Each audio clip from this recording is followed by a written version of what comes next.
Have you ever frozen up when someone asks you to talk about yourself in English? Oh, I bet everyone listening just got a little spike of anxiety hearing that. Right. It's so relatable. Well, welcome to your English learning podcast for daily life, real conversation, and easy listening practice. We are so glad you're here. We really are. And today, we are going right to the heart of that terrifying moment. We're going to solve that exact problem. Yes, we are. Within the next hour, you are going to learn exactly how to confidently talk about yourself in English without ever freezing up or stammering or second-guessing yourself again. Which is huge. It is. And to do that, we are going to master the 8 essential building blocks of the perfect self-introduction. 8 blocks, that's it. Yep, 8 blocks. We are giving you the exact blueprint today before we dive into the deep end. So if you're an intermediate learner, maybe a B1 level student, or well, honestly, just someone who wants to sound natural and relaxed in daily conversations, this deep dive is just right for you. It's perfectly tailored for you. Yeah. But before we get into those 8 blocks, we need to clear the air a bit. We do. I want to set the baseline here because it is completely 100% normal to get nervous. Oh, totally. Every single human being gets a faster heart rate when the spotlight suddenly swings their way, especially in a second language. I mean, I get nervous in my first language sometimes. Exactly. But what we're going to do today is shift your mindset from panic to preparation. We are building a reliable framework. Yes, but we do have a rule for you today. We do. We do not want you just listening passively on the couch. We want you to speak out loud today. Practice with us. Right. Grab a language partner or even practice with one of those AI partners on your phone. Just get your voice working. Yeah, getting your voice working is key because, well, knowledge is only potential power. Applying it through your actual vocal cords is what builds real confidence. I love that, feeling the physical shape of the words in your mouth.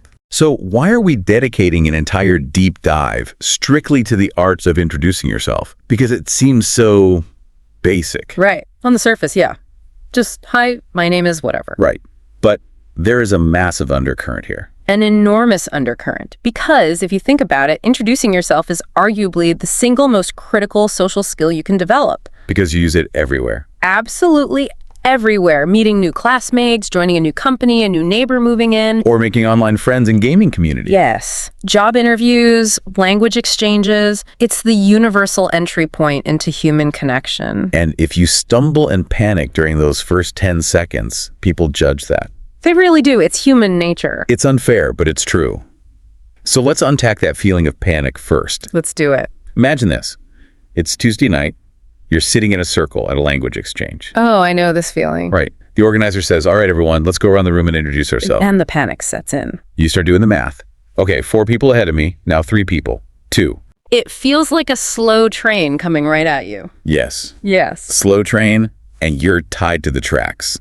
That is a brilliant way to describe it. Your brain is literally going into a mild fight or flight response. You're not even listening to anyone else. No, you're just internally repeating your own name and country over and over. And then it's your turn. The silence drops. The spotlight hits. And your mind just goes completely blank. Or, as we call it, you get a brain freeze. A brain freeze. Yeah, so when someone says their mind went blank, I always picture a whiteboard. Uh-huh. Like, you spent 20 minutes writing out these beautiful notes in English, and suddenly someone wipes it completely clean. Just an empty void. Exactly. Yeah. Or the brain freeze, which is, well, usually you get that from drinking a frozen margarita too fast, right? Right, that sharp headache right behind your eyes. Yeah. But for language, it just means your cognitive gears are stuck. It's like your laptop showing the spinning wheel of death. The spinning wheel of death. Totally. The system is just frozen. But there's actually another variation of this problem. Oh. Yeah. Sometimes your mind doesn't go blank at all. Sometimes it becomes what we can call a big, noisy cloud. Oh, wow. The big, noisy cloud. I think I've suffered from this. Most of us have. Imagine you're on a flight and the stranger next to you asks, "So what do you do? Tell me about yourself." Okay.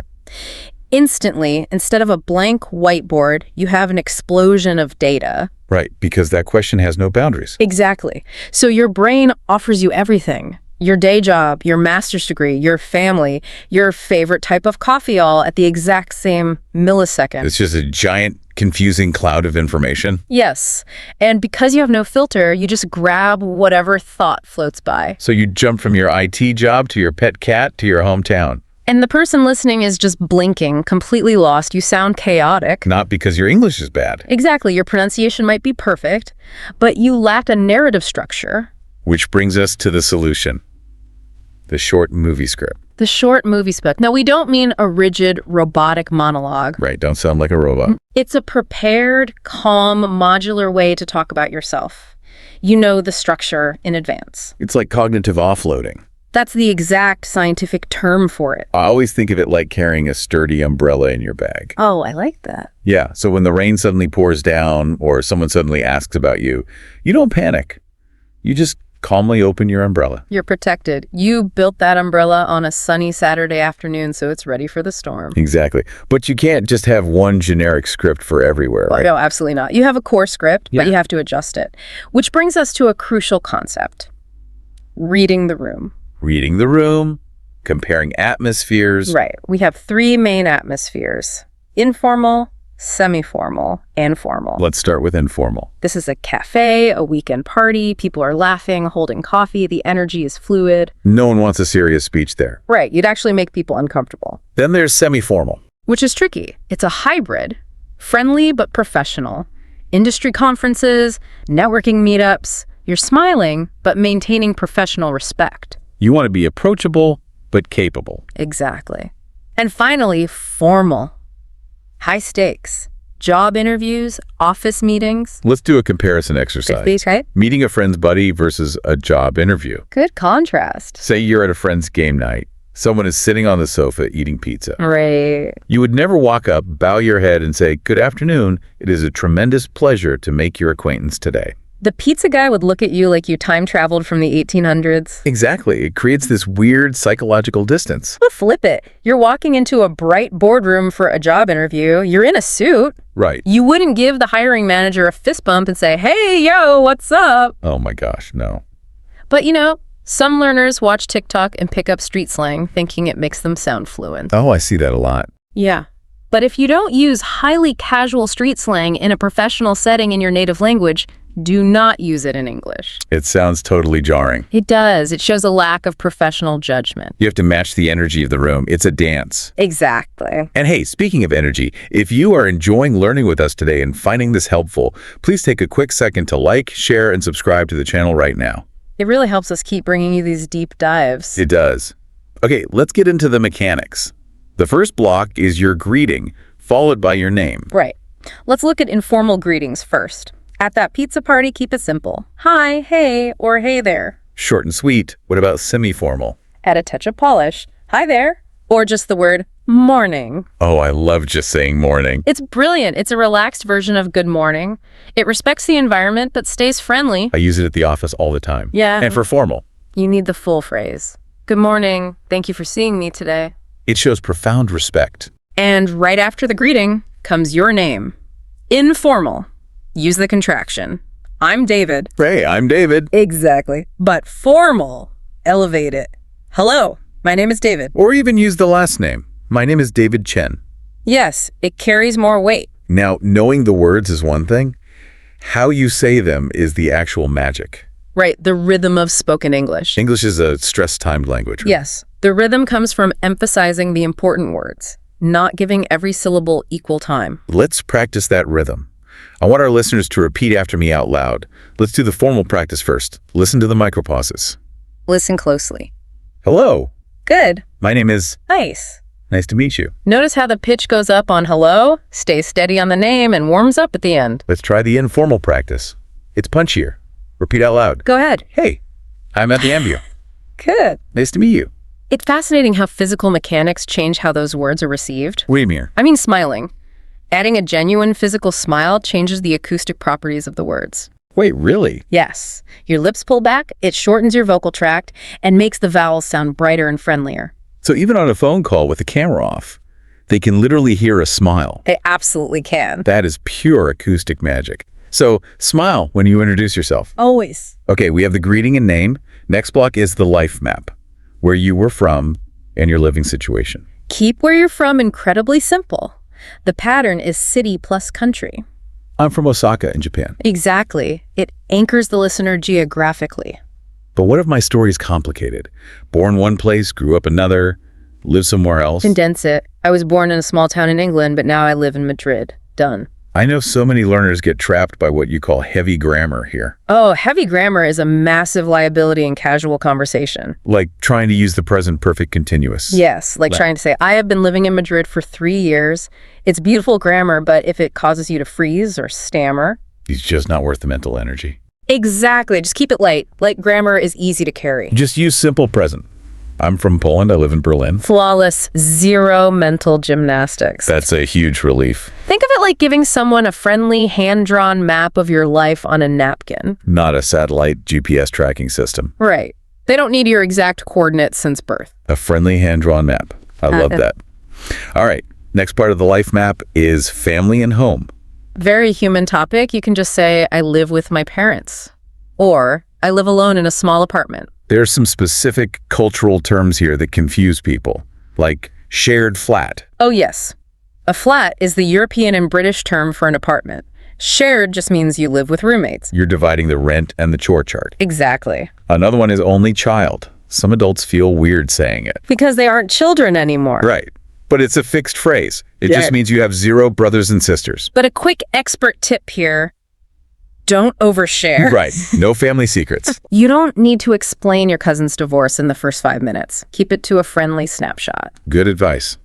Okay, next is the big one, the everywhere question. What do you do? The ubiquitous question of modern society. We have 3 frameworks for this. Structure 1 is the most direct. Yes. I work as a nurse or I work as a shop assistant. No ambiguity. Structure 2 zooms out a bit. I work for a company in a department. I work for a telecom company in customer service. I prefer this one. If your title is super complicated, people just pretend to understand. Totally. You want to foster conversation, not shut it down with jargon. And structure 3. I work in A, and then your broad field. I work in education, or I work in retail sales. But wait, let me play devil's advocate. Yeah. What if I'm unemployed? Or a student? That's a really valid concern. People feel judged by that question. It can feel super awkward. It can. Yeah. But we need to reframe it. In conversational English, what do you do doesn't just mean how do you make a salary. What does it mean? It means how do you spend the primary hours of your day? If you're a student, say it confidently. I'm a student. I study computer science at university. It shows you are engaged in the world. Exactly. It's a complete dynamic answer. Okay, so we've built the foundation. The basics are there. But it's kind of like a black and white photo right now. It needs color. Yes. We need to add color with hobbies, routine, and personality. This is where you become a 3-dimensional human being. So for hobbies, the textbook phrase is always in my free time I like. But a much more natural phrase is when I have some spare time. Spare time. Like a spare tire. Exactly. It's that extra sliver of time when all your work and chores are done, your sacred personal time. And instead of saying I like, what can we use? Say, I'm really into, or I'm a big fan of. I'm really into Korean dramas right now. Or I'm a massive fan of European football. It shows genuine enthusiasm. And enthusiasm is contagious. Now, here's my absolute favorite trick.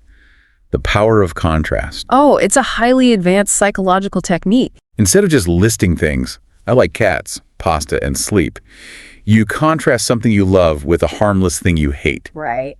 So I absolutely love cats and Italian pasta, but I really don't like waking up before 8 a.m. It works beautifully because it shows vulnerability. It's authentic. Studies actually show that minor vulnerabilities build instant rapport. It says, I'm imperfect, just like you.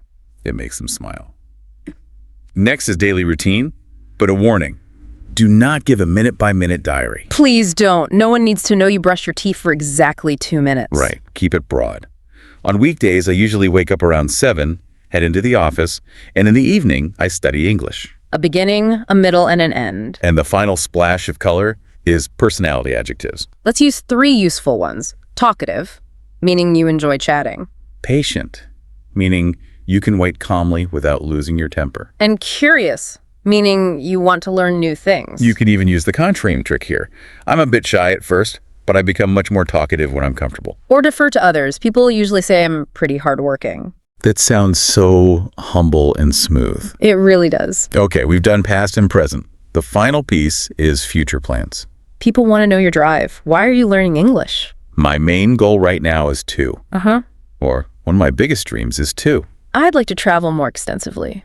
Or start my own digital business. It invites them to cheer for you. It does. It creates a shared journey. All right, we've broken down all 8 blocks. Now let's do a live role play so you can hear how it sounds all put together. A semi-formal language exchange event in a nice hotel lobby. I'll be Alex. And I'll be Sam.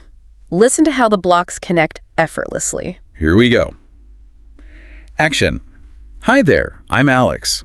I'm originally from Poland, but right now I live in Berlin. I work as a life coach. I live with my partner in a small apartment near the city center. When I have some spare time, I'm really into watching indie movies. I'd say I'm usually pretty calm, but I get very talkative once I'm comfortable with someone. Right now, my main goal is to improve my English so I can travel more freely. Nice to meet you, Alex. My name is Sam. I'm from the UK, and I currently live in Madrid. I work in the education sector. I share a flat with a good friend of mine. In my spare time, I'm actually a massive fan of retro video games. People usually say I'm pretty patient and easy to talk to. In the future, I'd really like to live in Asia for a year to experience a totally different culture. And scene. That felt very natural. So grounded and structured, zero panic, no big noisy cloud. Because it had a logical, linear progression. From a listener's perspective, it was so easy to follow. And for the speaker, the mental heavy lifting was already done. Exactly. So as we wrap up, preparing this script gives you absolute control of your narrative. You stop the brain freeze before it starts. And there's a long-term benefit too, right? Oh, absolutely. It is believed by top language experts that when you build a sentence this way, it is like sending your English brain to the gym. Sending your English brain to the gym. Your brain gets stronger. You are actively building linguistic muscle. Doing your reps. And as promised, we have a special bonus tip for you today. The bonus tip is crucial. Writing your script down is great, but paper doesn't speak. Oh, it doesn't. You need physiological muscle memory. So say your introduction out loud while you do mindless chores. Wash the dishes, take a walk, look in the mirror. Hearing your own voice makes the structure stick deeply in your motor cortex.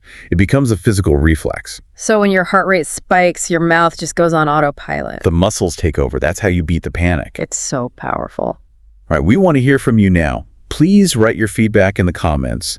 What kind of topic do you want for the next video? We want you to get hyped and excited about your English journey. If you like this video, give it a big thumbs up. And if you want to read an article about English, go to the description box. There I have provided a link. If you subscribe just once, you will receive free articles in your email for free every time. An amazing resource. And finally, prove that you are dedicated. At the end of your comment, write the words, "I am consistent," in the comment box so we know you made it to the end. Yes, right? I am consistent. One final reminder to like, share, and subscribe. Thank you so much for learning with us today. We will definitely see you next time. But remember that terrifying slow-moving train we talked about? The intro circle. Next time you're in that circle and it's creeping toward you, don't panic. Feel a thrill of excitement. Because you already have your movie script ready. Exactly. Yeah. That train isn't something to fear anymore. It's just your perfectly timed cue to shine.